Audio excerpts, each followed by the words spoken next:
जानते बताना चाहूंगा अपने बनी के। उसके बाद नीचे की हमारी बनी जो है कैसे पढ़ेगी और कैसे बढ़ेगी। हमारी हाई सेकेंडरी है रोड का जिसका 0% रिजल्ट आया है।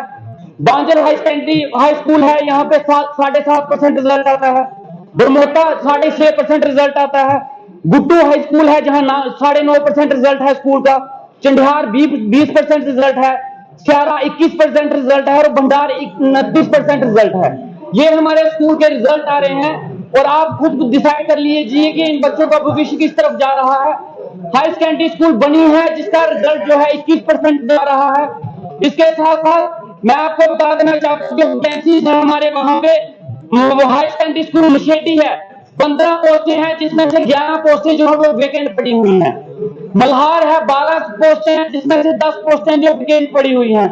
इसके साथ साथ हाई सेकेंडरी स्कूल लोंग है हमारा, वहां पे 15 में से 17 पोस्टें जो वेकेंट हैं। ये स्कूल का सर हमारे हालत है वहां पे। इवन की हमारे जो टीचर्स हैं वहां पे, मैं आपको बता देना चाहता हूं कि हमारे लेक्चरर्स जो है 25 में से 23 जो है वो वेकेंट पड़े हुए हैं। ये हालत हमारे पहाड़ी इलाके के स्कूलों की है। अगर स्कूल के ये रिजल्ट और ये वैकेंसीज रहेंगी तो हम क्या उम्मीद कर सकते हैं कि हमारे स्कूल के बच्चे क्या पढ़ेंगे और कहां बढ़ेंगे। इतने इसके साथ साथ मैं आपको एक बता देना चाहता हूँ कि हमारा हाई स्कूल है जहाँ पे हेडमास्टर की पोस्ट भी आज तक जो है वो सेंशन नहीं हुई है, जो बिना हेडमास्टर की पोस्ट के चल रहा है। इसके साथ साथ हमारे सीएम साहब ने जो बजट लाया है बहुत अच्छा बजट लाया है और गरीब तबके के लिए लाया है। उनका कहना है कि ये जो सर इसी के साथ साथ मैं एजुकेशन के साथ जोड़ के रखना चाहूंगा कि उन्होंने बोला है ये गरीब तबके के लिए है, लेकिन इसके साथ साथ मैं सर आपको ये बोलना चाहता हूँ कि गवर्नमेंट एम्प्लॉय में भी एक गरीब तबका है।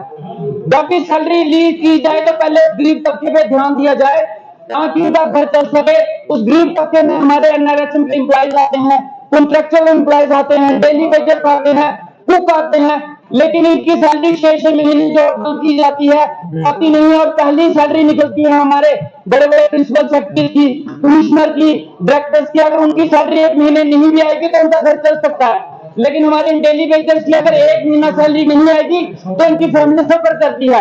तो मैं चाहता हूं कि पहले जो बजट आए, जो पैसा आए, इन कॉन्ट्रैक्चुअल एम्प्लॉयज की सैलरी रिलीज की जाए, उसके बाद आगे की जाए। इसके साथ साथ मैं आपको एक बात बताना देना चाहता हूँ, हमारा जो सब डिस्ट्रिक्ट हॉस्पिटल है वहां पे जो है सारी की सारे स्पेशलिस्ट की पोस्टें वेकेंट है, सिर्फ एक पोस्ट फिल अप है और 5 पोस्टें जो है वेकेंट पड़ी हुई हैं।